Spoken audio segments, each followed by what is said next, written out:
Thanks to the 2022 movie Moonfall, the questions about the Moon, our largest natural satellite, have taken on a new lease of life in recent times. But in particular, many have wondered exactly how the Moon remains suspended in the sky at all. Why can't we always rely on it to just be there? We go through our lives, and most of us probably never seriously worry that the Moon could one day fall out of the sky.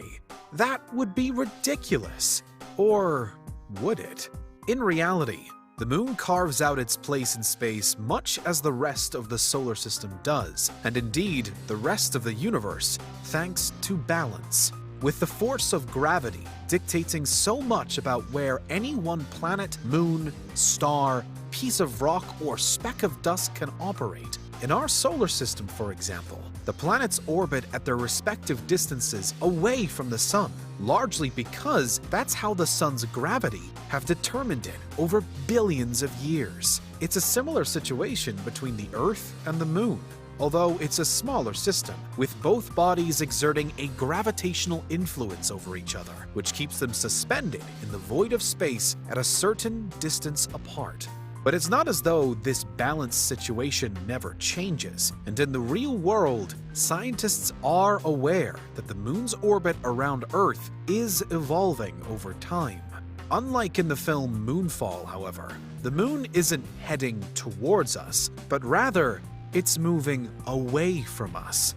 It's happening at an extremely slow rate, with it calculated that the Moon gets 1.48 inches further away from us every year.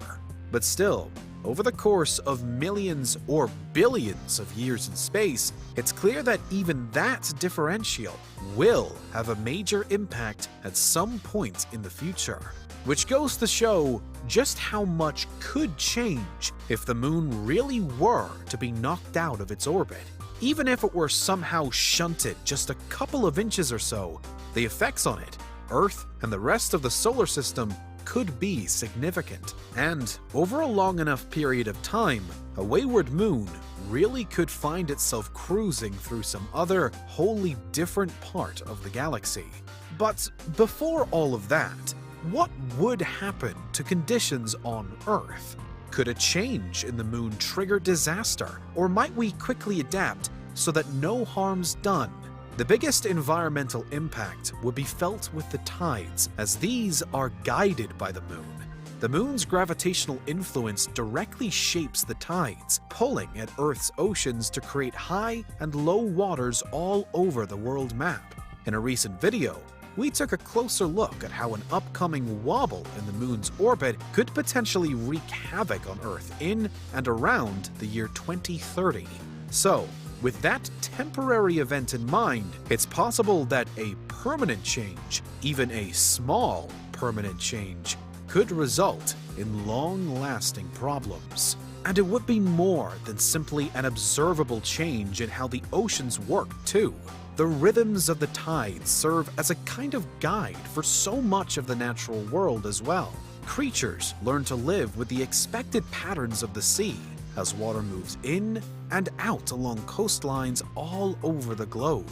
And really, that isn't the only rhythm that the Moon's responsible for either. To some degree, it plays a part in circadian rhythms too, with the light that it gives out helping to build an innate sense of when to sleep and when to wake for so many animals.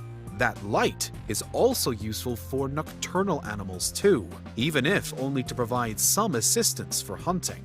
In general, many scientists refer to circa-lunar cycles when thinking of all the myriad ways the Moon helps to shape how nature works. The migration of some birds, for example, such as the European nightjar, has been found to be specifically linked to various points in the lunar cycle. While perhaps the most famous example of an animal using the Moon to go about its life as it is the dung beetle. Dung beetles may not be the most glamorous of all creatures, but they are well known for using the Moon to guide their way home. Were the moon to change its movement but still remain in orbit around Earth, then it's not as though these links, from ocean tides to dung beetle commutes, would instantly break down. The moon would still be exerting an influence over the Earth in this scenario, and would still be visible. So it would just be up to Earth to adapt, which no doubt it could, over a few million years or so. But in the meantime, the ecological disruption and the potential confusion within the animal kingdom could throw up all manner of unexpected issues.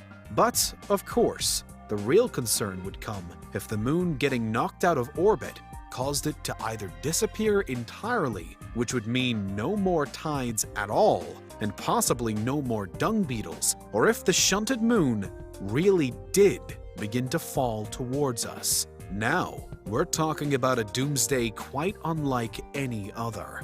Forget the lack of tides. Now, as the moon moves closer and closer to our planet, we'd experience massive surging oceans, perhaps to the point that the waters within them wouldn't even resemble oceans at all to our eyes. Our greatest masses of water could become so dramatically displaced that the entire world map gets an effective do-over. Naturally, this would lead to widespread and inescapable death and destruction before the moon even reached us for impact. It could be all over in a matter of hours, were it to simply fall from the sky. But if the moon merely changed course by a much smaller degree so that it spiraled closer and closer to us instead, then we could, theoretically, still be waiting years, decades, even centuries before the collision event itself. How would you feel living in such a time, hopelessly charting the moon as it made its gradual descent and ominously looking to the sky every night to see that it had grown just a bit bigger across the horizon? The same chaotic seas and changing light, only in this scenario, whole lifetimes might pass before the ultimate end arrives and the moon crashes into us. It's not exactly a happy thought, is it? But what is a little cheerier is that in the real world, scientists believe that this particular what-if scenario should never happen. In reality, for the moon to be knocked out of its orbit, one of two things would need to take place. Either a massive planet would have to crash into the moon to cause it to shift, at which point we'd have plenty more problems to worry about anyway, or a hypothetical, massively advanced extraterrestrial civilization would need to have developed planet-moving capabilities before using them against us. Which, at this point in time, with precious little evidence of advanced ET civilizations unearthed, seems unlikely. You can then sleep easy, knowing that the moon isn't likely to be totally knocked out of orbit anytime soon. It is certainly moving away from us, but very slowly. We know that its orbit does go through wobbles too, but the prospect of the moon suddenly diverting so widely off course so as to instantly threaten all of life on Earth, that's much more science fiction than science fact. What today's question does highlight, however, is just how vital it is that the balance of space remains intact, because ultimately, if it were to change, there'd be very little that we could do about it. At this point, we're not even advanced enough to just get in our spaceships and try to run away from disaster. And even if we could, the prospect of surviving anywhere else that's not the natural world on Earth is difficult to imagine. So, next time you catch a glimpse of the moon, perhaps consider how thankful we should be that it's there, precisely